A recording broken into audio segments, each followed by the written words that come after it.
Paul Carl Ludwig Drude was a German physicist whose work bridged optics, electricity, and what would later become the science of metals.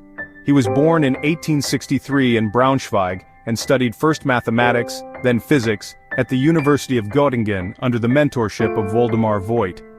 Even as a young researcher, Drude showed a remarkable precision in measuring how light interacts with matter, especially crystals that absorb light, in work that pushed optical constants to new levels of accuracy. As he matured, Drude shifted from classical theories of light toward integrating Maxwell's ideas of electromagnetism. In 1900, he published Lehrbuch der Optik, a textbook that unified optics and electricity in a way few had tried before.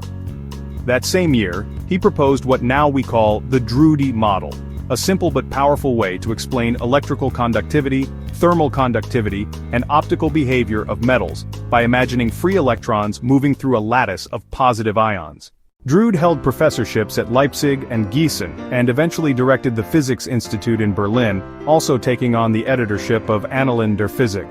His career was cut short in 1906, but in that time he introduced the symbol C to standardize the speed of light in a vacuum, transformed how physicists think about conduction, and left an institute in his name.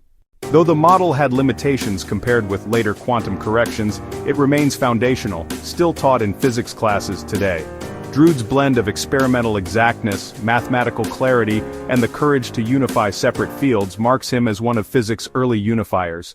Please feel free to share if you enjoyed this video. Subscribe to the channel Atomic Gear for more scientific content.